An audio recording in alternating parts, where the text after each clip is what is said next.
Joining me now to talk about being prepared for the consequences of any USA-Russia war is Abdel Bari Atwan, Editor-in-Chief of Royal Yum. Thanks, Abdel, for coming back on. Let's just start with whether chemical weapons allegations have become the political weapon of choice for Western, or to excuse Western expansionism. If you remember, Saddam Hussein used these chemical weapons. He was on the American and the British side at that time. Nobody said a single word about him. So it tells you it is a political weapon. They use it against the people who are against them. But if you are in their camp, you are immune from this political weapon. And that is what is happening in Syria now. Okay, they are accusing Bashar al-Assad of using this. Why should he use it? For example, he was winning the war there. And the rebels or the armed militia are leaving. Of course, Donald Trump is very unpopular in European nations, but arguably, could he actually be being very clever here, trying to triangulate between his base that voted him in as an ardent peacenik who didn't want Western interventions, and people like John Bolton, now his national security advisor, and the so-called deep state that is part of makes a lot of money out of wars? I see it a different way. Yeah, I believe he lost the plot in Syria. He is defeated completely. This man actually talking through his calculation, his calculator, judging from the profit and losses. So this is how he actually behaves and how he runs his policies. You remember, he received the Chinese president about 3 months ago or 4 months ago as a hero, and he was praising him, praising his government, praising his country for doing trades with the United States. Now, he changed the whole thing. He wants to impose about 100 billion taxes on the Chinese. But then China made a degree of concession. Isn't this his big art of the deal making talk, whether it be on trade tariffs, whether it be on all-out war in the Middle East? The Chinese are very wise and they are very clever. They know he is like a raging bull, and they don't want actually to enter a trade war with the biggest customer. Talking about the Chinese export, it's the biggest. A lot of the American working classes, arguably, though, would want him to. Let's just get back then, maybe to Britain. Yeah. And Britain's strange, arguably, role in here.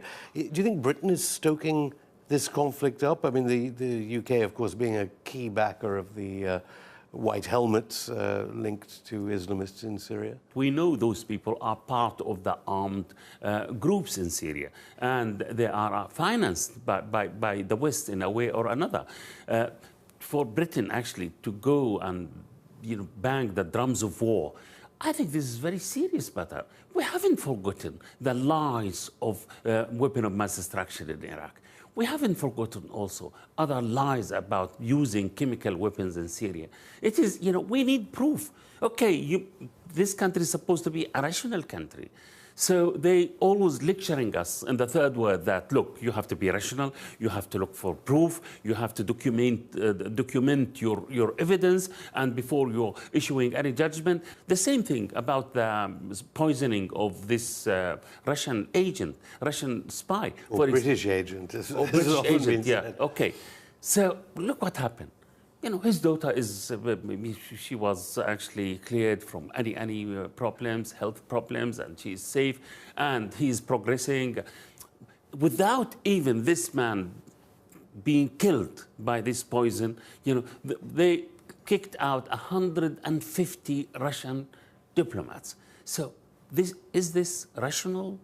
Diplomatic moves, for example, without evidence, even without listening to the British lab, which said clearly that this poison, this nerves gas, is not coming from Russia. There are 16 countries in the world who produce this kind of poison. So I don't know. Theresa May, I believe, is committing a grave mistake. She is in trouble because of Brexit. Definitely, she would like to divert attention from her internal problems, and she didn't go to the parliament actually to consult with them about her moves, whether toward peace or wars. She may yet do this week. But it's just, I mean, without getting too conspiratorial, and I'm sure the government does deny this is a means to distract the public away from Brexit, there are British Islamists amongst the rebel groups in Syria, many of whom may wish to do us harm here in this country. Would this at least stop them from coming to this country if the war is fought over in Syria? You know, in the beginning of the crisis in Syria, who supported the rebel? Who encouraged the British to go and fight, Muslim British, to go and fight in Syria? It was David Cameron. It was Sarkozy. You know, they encouraged them to go there. And they knew they were financed by, you know, Arab countries like Saudi Arabia, like Qatar, who are very close to the West in this crisis, and adopting the aim of this, saga to topple Bashar al-Assad from his presidential palace. So we know that. So definitely those people now, the Islamic State, it did not actually disappear completely. Okay, maybe the Islamic State or ISIS was defeated over the ground, but now they are going underground. And with the anarchy, the American spreading in the Middle East, they could come back anytime. They could come back in Syria, they could come back in Iraq, they could come back. They are already there in Libya, they are already in Afghanistan. So who created this crisis? The West, actually. They want to topple Assad. Yes, they want to topple Gaddafi. They want to topple Ali Abdullah Saleh in Yemen. So they created failed states and instability in the whole of the Middle East. Has British foreign policy become really an adjunct of Saudi and Israeli foreign policy? I believe, yes. I believe, you know, the foreign policy of Britain is manipulated by the Israeli first and by the money of the Gulf states. To be honest, it is to create havoc, instability in the Middle East, so they can actually milk these weak states in the Gulf region in particular, who are fully dependent on the West for protection. When President Trump said, we must actually be paid for the protection of those people, we are protecting them. They cannot survive for weeks without us. Okay, so, except that, of course, with Syria, as you've said, Assad won the war, no matter what happens, yes. Even strikes against the SA-400 units or whatever. Is this the death throes of these kinds of NATO powers doing this in the Middle East now? Because they're getting, to some observers, being seen as increasingly desperate as they cope with their own populations, obviously, austerity and the Western economic crisis? I believe, you know, the American will lose and they will be in trouble. There are 2,000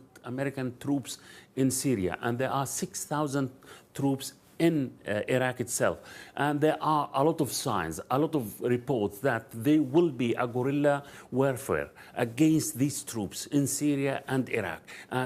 Ali Akbar Wilayati, the advisor of the Grand Murshid of Iran, the Grand Ayatollah, he was in Syria and he said clearly that we are going to fight the American troops on Syria and Iraq. And also, he said clearly, we are going to actually recapture Idlib, which is the biggest city in the northwest of Syria. We are going to capture it and bring it to the Syrian sovereign government. So this is how the situation is developing now. And I believe when President Trump said, we are supposed to pull out all our troops from Syria, I believe he was correct.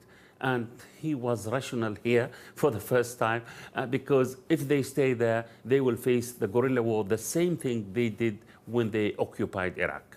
Abdel Bari Atwan, thank you.